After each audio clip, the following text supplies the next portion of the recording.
பொங்கல் பண்டிகையொட்டி நடைபெற்ற மதுரை ஜல்லிக்கட்டு போட்டிகளில் குறிப்பிட்ட சில மாடுபிடி வீரர்களை தொடர்ந்து பரிசை தட்டி செல்லுவதன் பின்னணியில் மிகப்பெரிய சிண்டிகேட் ஸ்ட்ராட்டஜி இருப்பது வெளிச்சத்திற்கு வந்திருக்கிறது.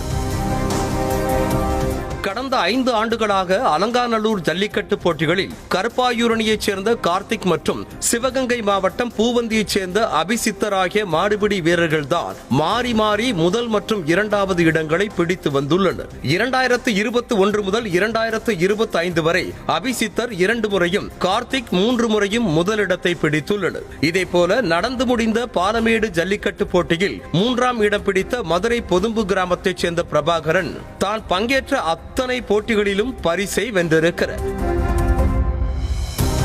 இப்படி தொடர்ந்து ஒரு சிலரே பரிசுகளை வென்றெடுப்பதற்கான முக்கிய காரணம் சிண்டிகேட் ஸ்ட்ராட்டஜி தான் என்ற குற்றச்சாட்டு எழுந்திருக்கிறது. பொதுவாக ஜல்லிக்கட்டில் காளைகளை அடக்க வாடிவாசலின் பக்கவாட்டில் இருபுறமும் அமைக்கப்பட்டிருக்கும் தென்னங்கட்டை தான் பெரும் பங்கு வகிக்கும். அந்த கட்டைக்கு அருகில் நிற்கும் வீரர்களை சீறி பாய்ந்து வரும் காளைகளை லாபகமாக அடக்க வழி கொடுக்கும். கட்டையை பிடித்து நிற்கும் வீரர்கள் காளையை அடக்க 90% அதிக வாய்ப்பு இருக்கும். அதே வேளையில் பின்னால் நிற்கும் மற்ற வீரர்களுக்கு அந்த வாய்ப்பு 10% மட்டுமே. அப்படி காளையை அடக்கிவிட்டு ஒரு வீரர் மீண்டும் வாடிவாசலுக்கு திரும்புவதற்கு சில நிமிடங்கள் எடுக்கும் என்ற நிலையில் அதற்குள் வேறொரு வீரர் கட்டையை பிடிக்க அதிக வாய்ப்புள்ளது. அப்படி இருக்கையில் அதிக காளைகளை அடக்க வாடிவாசல் கட்டையை பிடிப்பதன் பின்னணியில்தான் இந்த சிண்டிகேட் ஸ்ட்ராட்டஜி செயல்படுகிறதாக கூறப்படுகிறது. குறிப்பிட்ட வீரர்களை வெற்றி பெற செய்ய சிண்டிகேட் அமைத்து மாடுபிடி வீரர்கள் ஒவ்வொரு சுற்றிலும் சுமார் 10 பேர் கொண்ட குழுவாக இறங்கி செயல்படுவதாக குற்றச்சாட்டு எழுந்திருக்கிறது. அவ்வாறு இறங்கும் குழுக்களில் உள்ளவர்கள் அந்த சிண்டிகேட்டின் தலைவனுக்காக உள்ளடி வேலைகளில் ஈடுபடுவதாகவும் கூறப்படுகிறது.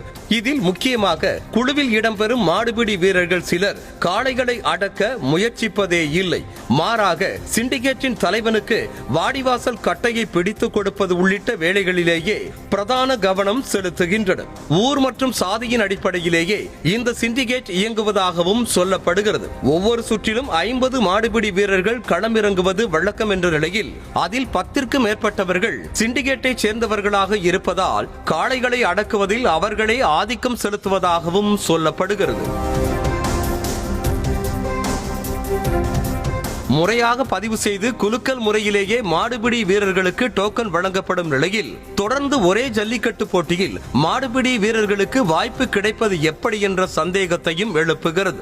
இப்படி தொடர்ந்து ஒவ்வொரு ஆண்டும் நடைபெறும் ஜல்லிக்கட்டு போட்டியிலும் குறிப்பிட்ட ஒரு சில வீரர்களே பரிசை தட்டி செல்ல இதுவே முக்கிய காரணமாக இருக்கும் நிலையில் காலப்போக்கில் இந்த ஒரு சில வீரர்களை தவிர தமிழ்நாட்டில் காளைகளை அடக்க வேறு வீரர்களே இல்லையா என்ற கேள்வியும் எழக்கூடிய ஆபத்து உள்ளது. அது மட்டுமின்றி இப்படி சிண்டிகேட் அமைத்து விளையாடுவதால் வீரத்தை வெளிப்படுத்த காத்திருக்கும் திறமையான மற்ற மாடுபிடி வீரர்களுக்கு வாய்ப்பு மறுக்கப்படுவதோடு போக போக ஜல்லிக்கட்டின் மீது வெறுப்பை ஏற்படுத்தக்கூடிய நிலையும் உள்ளது.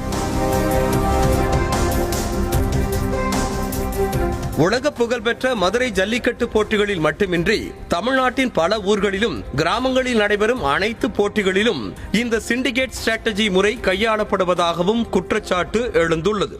இதனால் தமிழரின் வீரத்தை மழுங்கடிக்கக்கூடிய இந்த சிண்டிகேட் ஸ்ட்ராட்டஜி முறையை கட்டுப்படுத்தி ஜல்லிக்கட்டு முறையாகவும் நேர்மையாகவும் நடைபெற தமிழ்நாடு அரசு விதிமுறைகளை வகுக்க வேண்டும் என்ற கோரிக்கை எழுந்திருக்கிறது.